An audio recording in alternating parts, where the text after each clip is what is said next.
Assalamualaikum warahmatullahi wabarakatuh. Berjumpa lagi dengan saya di channel Kisah Misteri, channelnya Kumpulan Misteri. Di cerita kali ini saya akan menceritakan sebuah pengalaman teman saya yang bekerja sebagai pekerja bangunan untuk pembuatan jalan tol. Ada kisah menyeramkan selama dia bekerja sebagai kuli bangunan tersebut. Konon pembangunan tersebut melibatkan makhluk halus untuk tumbal pembangunan. Sebelum kita masuk ke ceritanya, alangkah baiknya klik like, subscribe, dan nyalakan loncengnya agar channel ini terus berkembang. Tidak usah berlama-lama, mari kita dengarkan cerita berikut ini. Selamat mendengarkan.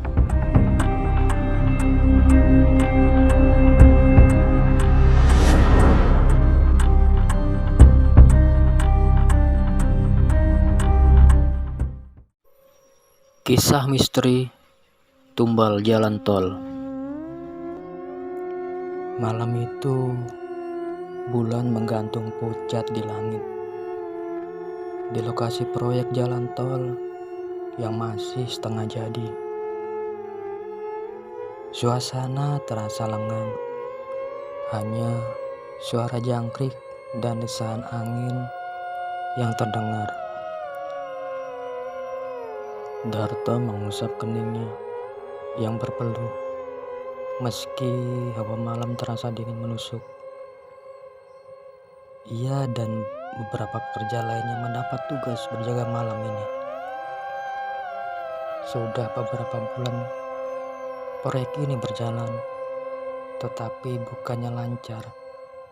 Justru berbagai kejadian aneh terus terjadi. Awalnya mereka hanya menganggap itu sebagai kebetulan. Seorang pekerja jatuh dari alat berat. Seorang lagi tersedot lumpur hingga hampir tenggelam. Lalu ada yang tiba-tiba menghilang dan berlari ke hutan, tidak pernah kembali lagi. Namun, ketika seorang mandor ditemukan tewas dengan tubuh membiru tanpa sebab yang jelas, semua orang mulai ketakutan. Darto sedang duduk di pos jaga, menyeruput kopi yang mulai mendingin. Ketika suara itu terdengar, sebuah tangisan lirih, seperti suara perempuan yang meratap. Darto menoleh ke arah semak-semak dekat jalan yang belum selesai. Ia mengerutkan kening. "Siapa di sana?" serunya. Tak ada jawaban, hanya suara tangisan yang semakin jelas. Dengan hati-hati Darto mengangkat senter dan melangkah ke arah suara tersebut. Beberapa rekan yang berjaga bersamanya memandang heran, tetapi tak ada yang berani bertanya. Saat ia mendekat, sekelebat bayangan putih melintas di ujung semak-semak. Senter di tangan tiba-tiba berkedip-kedip, lalu mati.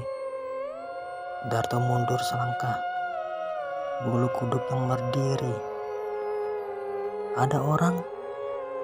tanyanya lagi.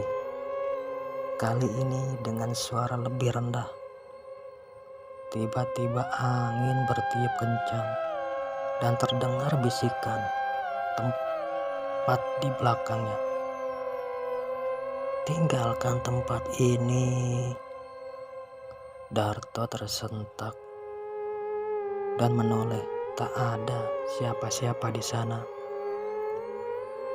Ia berlari kembali ke pos jaga. Wajahnya pucat pasi. Salah satu pekerja, Jono namanya, bertanya dengan nada khawatir, Kenapa, Tok? Darto menggeleng. Ia tidak bisa menjelaskan apa-apa. Namun, dalam hatinya, ia tahu ini bukan sesuatu yang kebetulan. Esok paginya, Darto mendatangi sesepuh desa, Pak Rono namanya. Seorang lelaki tua yang tinggal di pinggiran desa.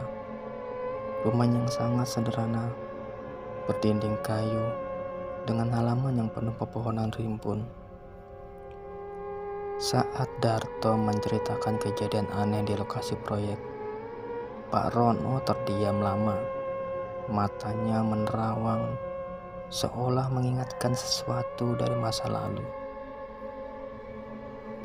Aku sudah menduga, gumamnya pelan. Ada apa sebenarnya, Pak? Desak Darto. Pak Rono menghela nafas. Tanah yang kalian bangun itu dulunya desa kecil. Orang-orang di sana hidup tenang sampai datang proyek jalan tol. Mereka dipaksa pergi, tapi ada satu orang yang menolak untuk pergi. Sari namanya. Sari? Pak Rono mengangguk. Ia seorang janda muda. Suaminya sudah lama meninggal, dan anaknya satu-satunya wafat karena sakit. Ia sudah tidak punya siapa-siapa lagi. Saat warga lain pindah, Sari bersikeras bertahan. Ia bilang tanah itu satu-satunya warisan yang dia punya. Darto menelan ludah. Lalu, apa yang terjadi? Sari menghilang begitu saja. Sebagian warga percaya dia dibunuh agar pembangunan bisa lanjut tanpa hambatan. Ada juga yang bilang dia dikorbankan sebagai tumbal agar proyek jalan tol berjalan lancar. Jadi arwah yang selama ini mengganggu proyek ini? Pak Rono tak menjawab. Ia hanya menatap lurus ke mata Darto. Malam berikutnya, kejadian aneh semakin menjadi-jadi. Salah satu pekerja, Wahyu, tiba-tiba berteriak di tengah malam saat teman-temannya berlari menghampirinya. Mereka melihat Wahyu berdiri kaku di pinggir proyek. Matanya kosong, mulutnya menganga. Ketika mereka mencoba membangunkannya, Wahyu hanya bergumam pelan. Dia melihatku. Dia ingin membawaku. Tiba-tiba tubuh Wahyu terangkat sedikit demi sedikit dari tanah, seolah ada yang menariknya ke belakang. Teman-temannya panik dan berusaha memegang tubuhnya, tetapi dalam sekejap Wahyu terseret mundur beberapa meter, lalu jatuh pingsan. Esoknya Wahyu memutuskan berhenti bekerja dan pulang ke kampung halamannya. Mandor proyek Pak Surya mulai gusar. Ia tidak percaya dengan cerita hantu, tetapi ia tidak bisa mengangkat bahwa proyek ini seolah-olah dikutuk.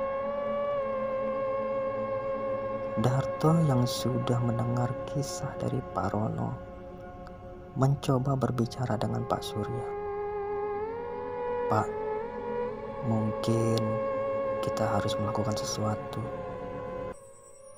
Saya sudah berbicara dengan sesepuh desa. Pak Surya menengus. Omong kosong. Kita di sini kerja, bukannya berburu hantu. Namun keesokan harinya, giliran Pak Surya yang mengalami kejadian mengerikan. Lalu Pak Surya ditemukan tergeletak di ruangan kantornya dengan wajah penuh luka cakaran. Tubuhnya gemetar seperti orang kesurupan. Ia terus bergumam, Dia datang. Dia datang.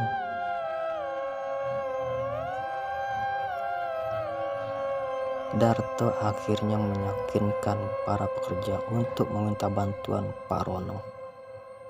Malam itu mereka berkumpul di lokasi proyek, membawa dupa, bunga, dan sesajen sederhana. Pak Rono menyalakan dupa dan mulai membaca doa-doa. Udara di sekitar mendadak menjadi dingin. Angin berputar di sekitar mereka. Tiba-tiba, dari balik kabut muncul sesosok perempuan berpakaian lusuh dengan rambut panjang menutupi wajahnya. Sosok itu berdiri di tengah jalan yang sedang dibangun. Pak Rono berlutut. Kami meminta maaf atas apa yang terjadi. Kami tidak ingin mengusikmu. Sosok itu tak bergerak. Tapi perlahan wajahnya yang penuh luka dan kesedihan mulai terlihat. Darto memberanikan diri berkata, Sari, kami tidak tahu apa-apa yang terjadi padamu. Tapi kami ingin kau tenang. Kami akan berdoa untukmu. Seketika angin kencang berhembus dan sosok itu memudar perlahan hingga akhirnya hilang. Setelah malam itu, proyek jalan tol berjalan lancar.